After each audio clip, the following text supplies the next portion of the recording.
Rápidamente, hermanos, a tomar las Sagradas Escrituras, porque el tiempo ha ido corriendo demasiado rápido. No vamos a ser muy extensos porque ya buena parte del tiempo ha corrido. Vamos a ubicarnos en el Salmo 103. Salmos capítulo 103. Vamos a leer hasta el versículo 5. Los primeros 5 versículos del Salmo 103. Bendice, alma mía, a Jehová. Bendiga todo mi ser su santo nombre. Bendice, alma mía, a Jehová, y no olvides ninguno de sus beneficios. Él es quien perdona todas tus iniquidades, el que sana todas tus dolencias, el que rescata del hoyo tu vida, el que te corona de favores y misericordias, el que sacia de bien tu boca, de modo que te rejuvenezcas como el águila. Amén. Vamos a compartir en esta noche bajo el tema lo que Dios quiere hacer por ti. Dígale al hermano que tiene a su lado: Dios quiere hacer mucho por tu vida. Dios quiere hacer mucho por tu vida. Amado amigo, Dios quiere hacer mucho por tu vida. Joven, Dios quiere hacer mucho por tu vida. Amigo, Dios quiere hacer mucho por tu vida. Hoy vamos a hablar de 5 cosas que Dios quiere hacer por nosotros. 5 cosas.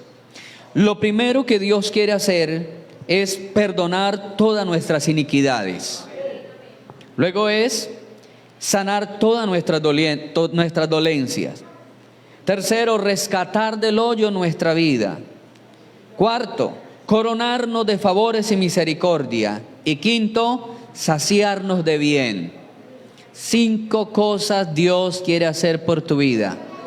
Yo recibo todas esas 5 cosas. No sé si usted reciba todas estas 5 bendiciones. Lo primero que Dios quiere hacer con el ser humano es perdonar todos nuestros pecados. Dios es el que perdona todas tus iniquidades, dice el salmista. Todo comenzará con el perdón de nuestros pecados. Nosotros los humanos queremos tomar esta lista y colocarla de manera inversa. Que primero venga el bien, que Dios nos sacie de bien, nos llene de bien, sane nuestras dolencias, que Dios nos saque del hoyo. Pero lo que Dios primero quiere hacer con el hombre es perdonar todas nuestras iniquidades. Pensé que iba a decir amén. Él es el único que tiene el poder para perdonar nuestras iniquidades, nuestras maldades, nuestros pecados, pero tiene el poder de no recordarlos, amado hermano, tiene el poder de no recordarlos. ¿Cómo Dios perdona? ¿Cómo es el perdón maravilloso de Dios? El perdón de Dios se basa en que Él no vuelve a recordarnos lo que un día fuimos. Dice la palabra de Dios que Dios toma los pecados nuestros y los tira tras sus espaldas, y que nunca más vuelve a mirar o a poner la vista sobre esos pecados que Él desechó. Nosotros los humanos tenemos otra manera de concebir el perdón. Nosotros los humanos perdonamos, pero continuamente estamos nombrando lo que el otro me hizo a mí, el dolor que el otro me causó. Y parece ser que nosotros no tiramos el pecado tras nuestras espaldas, sino que lo tiramos hacia el frente. Y los estamos viendo, los estamos mirando, los estamos señalando. Hoy tuvimos un ayuno maravilloso. Hoy estuvimos en un ayuno congregacional precioso y hablábamos de los 12 hijos de Jacob. Y leíamos la historia de los hijos de Jacob desde el capítulo 37 de Génesis hasta el 45. Y algo concedieron los hermanos, y es que cuando les preguntaba qué vieron, qué notaron en esa historia, todos decían: notamos la valentía de José, notamos la integridad de José, notamos la castidad, la santidad de José. Pero ninguno puso la mirada en los otros 11. Eran 12. Y la historia se ocupa en todos 12. Pero pusieron la mirada en el bueno, que era José, y descuidaron a los otros 11, que eran los demás hermanos. Oiga esto, hermanos. ¿Por qué nosotros cuando leemos Génesis, los 12 hijos de Jacob, por qué normalmente tenemos la tendencia de mirar solamente a uno, que fue el bueno, que fue José?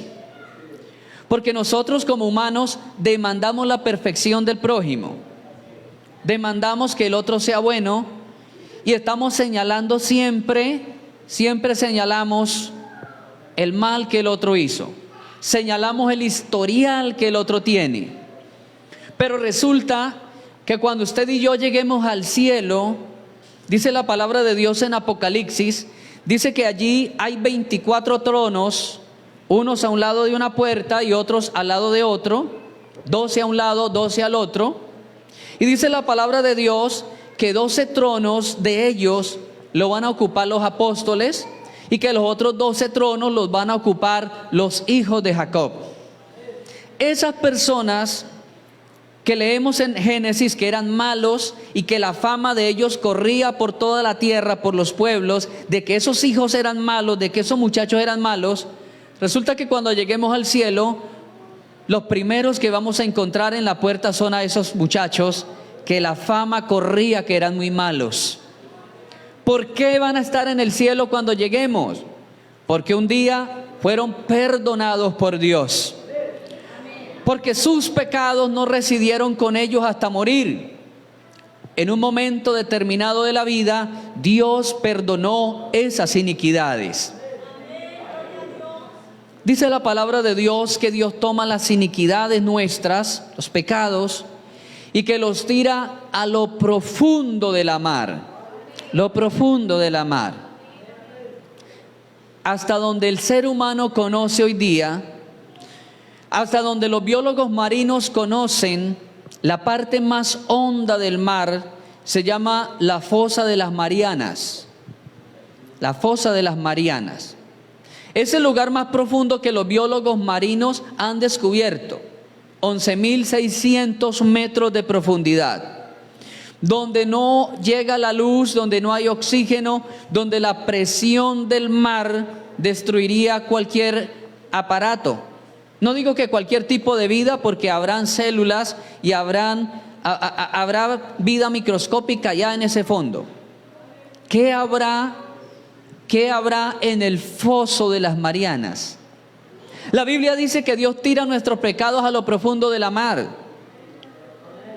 Pues bueno, digamos que Dios ha tirado nuestros pecados, nuestras iniquidades. El día que le dijimos, Señor, perdona mis iniquidades, digamos e imaginémonos que el Señor la colocó en la fosa de las Marianas. Pero si hay un lugar más profundo que la fosa de las Marianas, allá estarán todos nuestros pecados también. Donde ningún hombre, donde ninguna nave, por bien encriptada y por bien fabricada que haya sido hecha, puede bajar. Ustedes se dieron cuenta que hace algunos meses unas personas millonarias quisieron ir donde está el esqueleto del transatlántico llamado Titanic. Quisieron bajar. No alcanzan los 4.000 metros de profundidad. No hay 4.000 metros. Y sin embargo, la nave donde ellos iban implotó, o sea, se absorbió. La presión la aplastó. No hay 4.000 metros hasta donde está el Titanic. Y la fosa de las Marianas tiene 11.600 metros. Y si hay un lugar más profundo, allá están mis pecados sepultados, donde ningún hombre jamás va a poder ir a rescatar esos pecados. Dios continuamente nos perdona nuestros pecados, continuamente. Lo que a usted se le venga a la mente, tal vez usted dice, pastor, Y yo cuando era niño mataba pajaritos y maté gatos. ¿Dios me perdona eso? Claro que sí. Otros han ido más allá y han derramado sangre humana. Pastor, ¿Dios perdona eso? Claro que sí. Los dos grandes precursores de la Biblia, en el Antiguo Testamento Moisés y en el Nuevo Testamento Pablo, ambos derramaron sangre. Ambos. Moisés derramó sangre humana y Pablo también. Pero tanto Moisés como Pablo fueron perdonados por Dios y fueron levantados y fueron usados como dos grandes líderes de la iglesia cristiana. ¿Cuántos dan gloria a Dios por eso, hermano? A veces no nos perdonamos nosotros mismos. A veces los que no nos perdonamos somos nosotros. La sociedad no nos perdona. La sociedad pasará muchos años señalando y diciendo cuando ese iba al colegio, se robaba los borradores de los demás niños. Cuando ese iba al colegio me robaba la lonchera. Cuando ese era joven yo lo vi que enamoró y que tenía 3 muchachas enamoradas. Y la sociedad no va a perdonar. La sociedad continuamente va a señalar y señalar y señalar y señalar lo que hemos hecho nosotros. Pero quiero decirle, amado amigo y amado hermano, que al cielo entramos por la misericordia de Dios. Entramos porque un día somos perdonados, así la sociedad no nos perdone, así nosotros mismos no nos perdonemos. Pero contamos con el perdón de Dios y el perdón de Dios es todo suficiente para nosotros habitar eternamente con Él. ¿Qué es lo primero que Dios quiere hacer con el hombre? Perdonar sus pecados. Luego dice, Él es el que sana todas tus dolencias. Para el año de 1999, un 10 de mayo, a las 7, entre 7 a 7 y media de la noche, estoy hablándole de hace 25 años, poco más de 25 años, este servidor levantó su mano en una vereda del municipio de Algeciras.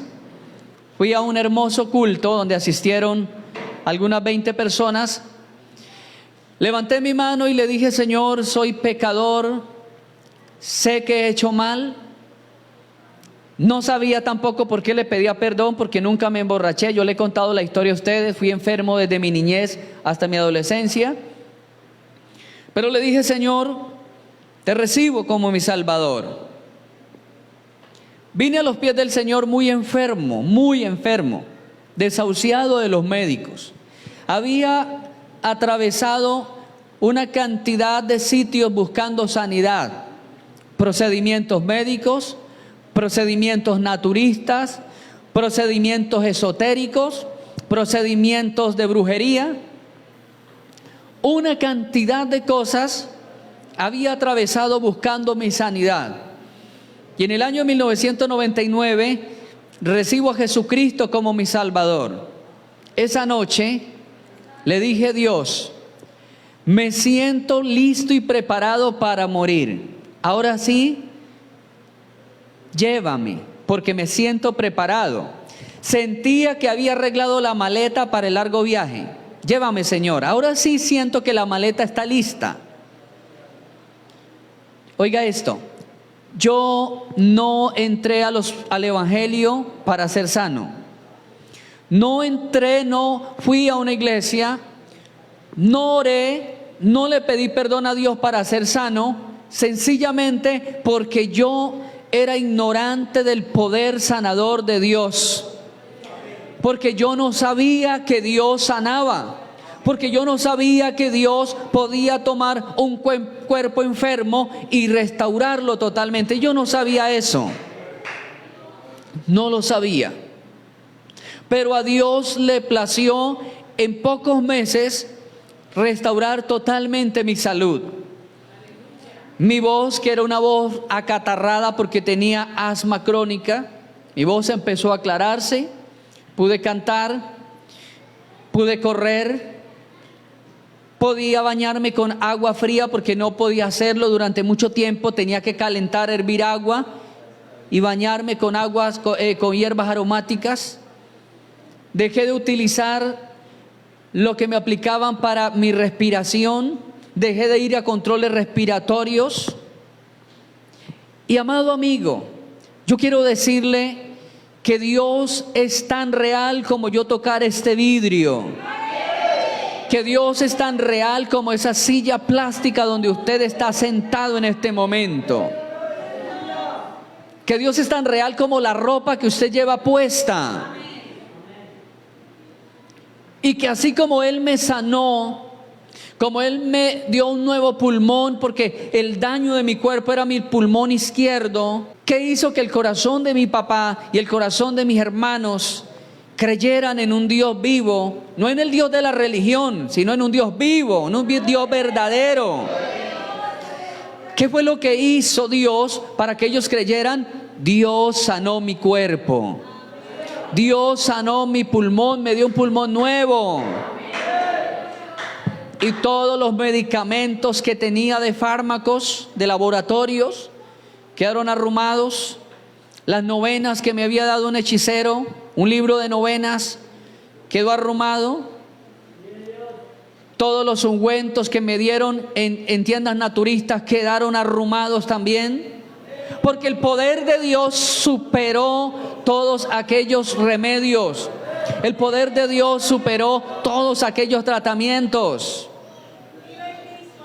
Pero yo quiero decirle que no solamente hay enfermedades físicas, amado hermano. Existen enfermedades mentales. Existen enfermedades llamadas enfermedades psicosomáticas. Y la Biblia dice que Él quiere sanar todas nuestras dolencias. Tal vez la dolencia suya no sea una dolencia del cuerpo, sino una dolencia del alma. Tal vez usted tenga mucho dolor por un hijo que desapareció. Tal vez usted tenga mucho dolor por una traición. Tal vez usted tenga mucho dolor por una pérdida económica. Puede tener muchas dolencias en esta hora, en esta noche. Puede tener la dolencia del rechazo de la gente. Puede tener la dolencia del señalamiento de su familia. Puede tener el dolor y tener la dolencia de no sentirse comprendido en esta tierra. Puede tener una dolencia de aborrecer la vida. Algunos llegan a aborrecer la vida. Pero la Biblia dice que Él sanará todas. Oiga esto, hermano. Me gusta, me fascina la forma en que el escritor lo expresa. Dios sana todas nuestras dolencias. ¿Cuántos lo creen? O sea, no se queda ni una de ellas, ni una sola dolencia queda por allá en un bolsillo escondida. Todas las dolencias Dios las puede sanar. ¿Cuántos bendecimos al Señor? Cuando el Señor sanó la dolencia física, también Dios sanó la dolencia espiritual que había en mí. En mí había una dolencia espiritual que me había hecho pensar en suicidarme 2 veces. Intenté quitarme la vida 2 veces. Porque en mí había una dolencia sentimental y había una dolencia interna, y era que yo me creía inservible en la vida. Yo creía que yo no servía para nada. Todos mis hermanos jugaban, corrían, iban normalmente a la escuela como todos los niños, y a mí me dejaban en la casa encerrado, quedaba solo. Lo único que me consolaba y que me traía distracción era hacer de comer, y me volví un experto chef en la casa, porque hacía de comer para mis 7 hermanos, para mis 6 hermanos. Un joven que se crió con nosotros, eran 7, papá y mamá eran 9 y este servidor 10. Y a veces habían obreros, se sumaban a veces 15 personas. Era lo único que me distraía, pero yo tenía una dolencia del alma, y era que yo sentía que yo no le importaba a ninguno. Yo le decía a Dios: si tú existes, si tú eres real como los evangélicos y como los católicos dicen, ¿por qué permitiste que yo naciera? Yo le reclamaba a Dios, ¿por qué permitiste que yo viniera a esta tierra? Yo no quiero vivir. Tengo fastidio de la vida. Tenía una dolencia grande en el alma. Pero amigo, esa noche del 10 de mayo de 1999, le dije, Señor, recógeme. Y si no me vas a recoger, permite ser sano para que papá y mamá y mis hermanos crean que tú existes. Hermanos, y una sencilla oración como la que les estoy diciendo, tal vez de 30 segundos, porque tampoco sabía orar. Una sencilla oración tomó el corazón de Dios y hoy 25 años después, Dios sanó todas mis dolencias. Hoy soy sano para la gloria de Dios. Y Dios también puede sanar todas tus dolencias. Pero quiere sanar la dolencia de tu alma primero y luego sanar la de tu cuerpo. ¿Qué más hace Dios por nosotros? Rescata del hoyo tu vida. Rescata, Dios rescata del hoyo. Amigo, hay un hoyo profundo en el cual una gran parte de la humanidad está cayendo. Se llama el hoyo de la depresión. El hoyo de la depresión o la depresión es el dolor por el tiempo perdido, el dolor por los intentos fallidos, el dolor por haber dejado algo que me convenía, el dolor por haber despilfarrado algo. Se llama depresión. Y muchos están en ese hoyo. Muchos han caído ahí y están llorando internamente. Están frustrados, están amargados. Con mi esposa tratamos hace muchos años a un abuelo, a un anciano de un poco más de 90 años, extremadamente amargado. Nos fuimos a quedar a una habitación de esa casa y el anciano nos decía que apagáramos el bombillo, que desconectáramos la plancha, que no nos bañáramos con mucha agua. Y le notábamos que tenía mucha incomodidad con nosotros. Mi esposa y otro pastor decidieron hablarle, compartirle del evangelio. Al comienzo fue muy hostil. Al comienzo este anciano estaba muy ácido frente a lo que mi esposa y el otro pastor le estaban hablando. Pero luego aquel hombre se queda pensando y dice, si el Dios que ustedes me predican es tan grande, díganme una cosa, ¿Dios puede perdonar a un asesino? Claro, sí, Señor, Dios puede perdonar a un asesino porque Dios vino para morir por todos nosotros, para perdonarnos. Y empieza este hombre a contar todas las cosas que hizo cuando era joven. Y entonces él dice, yo fui militante del ejército cuando Colombia atravesó por la guerra bipartidista, cuando estaba la guerra liberales contra conservadores y viceversa. Y entonces aquel hombre dice, yo hacía parte de la policía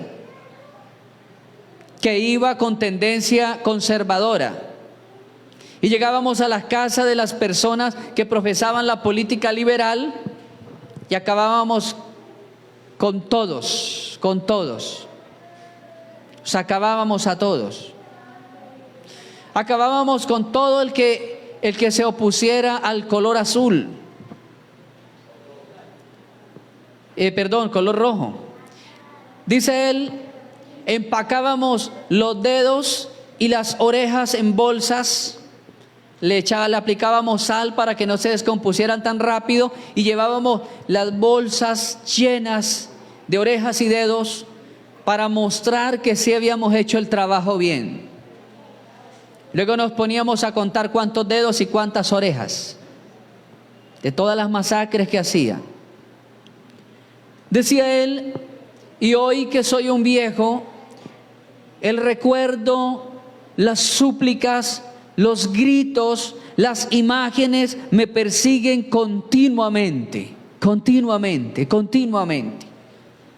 Dice él, cuando yo voy a bañarme la cara en las horas de la mañana, tomo agua y a lo que arrojo el agua a mi cara y me miro al espejo, observo que me he lanzado un charco de sangre sobre mi cara. Y veo mis manos manchadas de sangre, mi cara manchada de sangre. Es un problema y es una melancolía, hermano, del alma, depresión, el dolor por el pasado. El dolor por las cosas malas que se hicieron en el pasado. Muchos están en ese hoyo, pero la Biblia dice que Dios nos rescata del hoyo. Tal vez usted invirtió dinero en algo pensando que lo iba a sacar adelante, pero fracasó. Tal vez dejó postergada una carrera y dijo, luego la voy a terminar, pero se le pasó el tiempo y perdió la carrera. Yo he hablado con personas que decían, lo único que a mí me falta es el título porque cursé todos los semestres. No pagué el derecho de grado para la titulación, me descuidé y cuando fui a hacerlo perdí la oportunidad, se había caducado el tiempo, perdí toda la carrera. Personas que dejaron 2, 3, 4 carreras tiradas en la juventud porque como jóvenes no pensaban en el futuro. Luego cuando ya quisieron terminar, papá ya no existía. El papá que le financiaba una y otra carrera y que él siempre la dejó botada, cuando quiso estudiar ya le fue difícil porque ya no estaba el que le iba a patrocinar otra carrera. Gente con depresión. Gente en ese hoyo de la depresión diciendo, si yo hubiera aceptado tal trabajo, si yo hubiera aceptado en tal año tal negocio, no estaría en esta condición. Si yo me hubiera casado con fulano, si yo me hubiera casado con sutano. Hermanos, hay mucha gente hundidos ahí en ese hoyo llamado depresión. El salmista dice que nuestro Dios nos saca de ese hoyo también. ¿Cuántos se gozan por eso? Y nos saca de ese hoyo y nos traza un nuevo plan, un nuevo proyecto. Así como Saulo, quien era el mismo apóstol Pablo, tenía un plan, pero luego Dios lo tomó y desbarató ese plan, desbarató esa agenda y le dijo, jovencito, te voy a trazar un propósito diferente. Vas a dejar de perseguir a la iglesia y te vas a convertir en un perseguido también.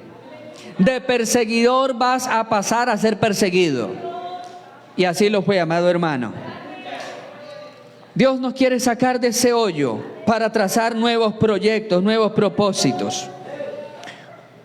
Cuarto, Dios nos corona de favores y misericordia. Dios nos corona de favores y misericordia. Qué hermoso es Dios, hermano. Mire, hermano, yo quiero decirle, yo no le debo mucho al Evangelio. Yo le debo todo a Dios y al Evangelio. Porque si para esa fecha que yo les nombré no hubiera aceptado al Señor, hacía años este servidor estaría 2 metros bajo tierra. Hacía tiempo, hacía años, hubiese dejado de existir. Y en el Evangelio, Dios me permitió bautizarme, aprender las Sagradas Escrituras. Dios me permitió bautizarme, Dios me permitió casarme, Dios me permitió ver a mis hijos, me dio un trabajo. Colombia la conozco toda, conozco otros países. Dice la Biblia que son coronas de favores y misericordias. Dios nos ha coronado. Hace años un amigo mío tuvo un accidente con otro joven. Se estrellaron, chocaron las dos cabezas, iban manejando motocicletas y se estrellan de frente. Y este amigo mío queda inconsciente, dura mucho tiempo inconsciente en la UCI. Le tienen que hacer 8 operaciones faciales, 8 operaciones en la cara. reconstruyéndole el rostro porque quedó totalmente el cráneo fraccionado en varias partes en la parte frontal. 8 operaciones en la cara reconstruyéndole nuevamente. Y dura mucho tiempo en la UCI. Cuando llega el momento de darle la salida, en ese entonces le estoy hablando de algunos 18 años atrás, los médicos le dicen a la familia, está debiendo 430,000 pesos. Ella llevaba más de 3 meses ahí. Pero sin embargo, había una cuenta porque el seguro de la moto y el seguro de salud que tenían ya había sido copado por tantas operaciones y por tantos procedimientos. Lo primero que la familia le dice, pero venga doctor, ¿y acaso el seguro de la moto y el seguro de salud no nos cubre eso?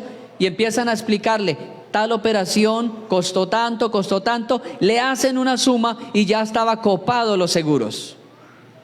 Pero el médico le dice, tranquila señora, tranquila, no se le está cobrando mucho porque se le hace un descuento por ciertas proporciones. Lo único que se le está cobrando son 15 días de oxígeno y no se lo estamos cobrando al precio que se debería comprar. Solamente 15 días de oxígeno le estamos cobrando. Hace 18 años, 430,000 pesos por 15 días de oxígeno. Ahora, ¿cuánto debería pagarle usted a Dios por esos 50 años que lleva absorbiendo oxígeno?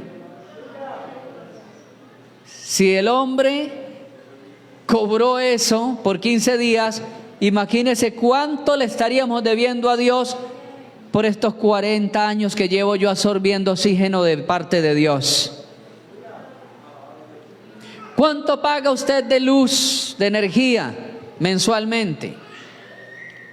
¿Cuánto le cobraría Dios por la luz del sol a usted en estos 60 años, en estos 40, 50, los años que tenga? Dice la Biblia que Él nos corona de favores. ¿Cuántas veces Dios le ha librado a usted de un peligro? ¿Cuántas veces sin usted darse cuenta Dios le ha salvado? Estamos coronados, hermanos, coronados por Dios de muchos favores. ¿Sabe que la ciencia médica dice que alrededor de todo el mundo, el hombre, el ser humano vive en un promedio de 6,000 enfermedades? Divagando por el aire, por la atmósfera, hongos, bacterias, epidemias y una cantidad de enfermedades que está rodeando al ser humano, un promedio de 6,000 enfermedades. Esto lo digo, hermano, para que reconozcamos cuán bueno ha sido Dios que nos ha guardado de tantas miles de enfermedades. Nos ha coronado de favores y de misericordias. Luego dice que Él nos va a saciar de bien, de manera que nos rejuvenezcamos como el águila. Por último, Dios quiere saciarnos de bien. ¿Cuántos se gozan por eso, hermano?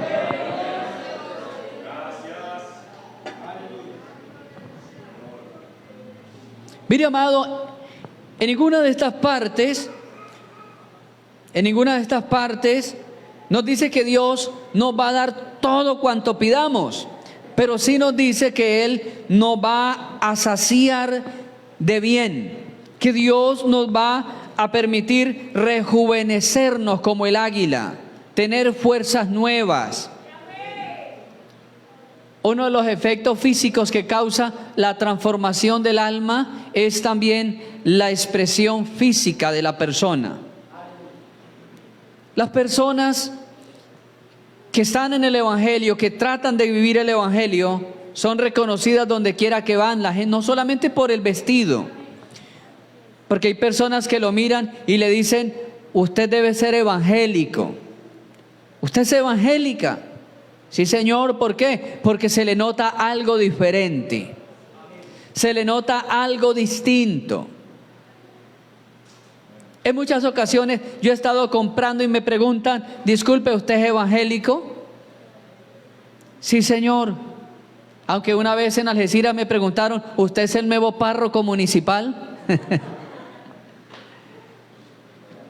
Dos señores hablando, yo estaba en el colectivo, y dos señores hablando y decían sí, él es, y el otro decía no, y el otro que sí, y el otro que no. Y uno me puso la mano y me dice, disculpe amigo, ¿usted, cierto que usted es el nuevo párroco municipal? No, le dije, no soy el párroco municipal, pero me dijo, usted tiene que ver algo con religión, porque usted tiene pura cara de religioso. Le dije, bueno, sí, soy pastor evangélico. Ah, entonces sí es algo parecido al párroco municipal, es el pastor del pueblo. Porque Dios, hermano, transforma aún nuestro rostro. Dios permite que nuestro rostro se hermosee con la gracia maravillosa de Jesucristo. Ya no andamos, hermano, como si estuviéramos chupando limón a toda hora. Ya no andamos tristes y amargados. Y aunque tengamos problemas y problemas serios, andamos con el rostro en alto, sabiendo y entendiendo que nuestro Dios es todopoderoso para suplirnos, para saciarnos de bien. Dice la palabra de Dios que en la presencia de Dios hay plenitud de gozo, y la palabra plenitud es un lleno total. La palabra plenitud quiere decir no falta nada, todo está completo. Amado amigo, en Cristo lo tenemos todo. Cristo es mejor que la cerveza. Cristo es mejor que la marihuana. Cristo es mejor que el baile. Cristo es mejor que la música. Cristo es mejor que la feria, que el tabaco, que la chicha fuerte. Cristo es mejor que todas aquellas cosas. ¿Cuántos lo creen? ¿Cómo no recibirlo en nuestro corazón? ¿Cómo dejarlo por fuera de nuestra casa? ¿Cómo dejarlo por fuera de nuestra sociedad? Amado amigo, si todos atendiéramos a las palabras de Cristo, esta sociedad no estaría tan descompuesta. Pero qué bueno que usted hoy decida comprometer su vida con Cristo. Recuerde las 5 cosas que Dios quiere darte: perdonar tus pecados, sanar tus dolencias, rescatar del hoyo tu vida, coronarte de favores y misericordia, y saciar de bien tu boca. Colóquese de pie en esta hora de la noche.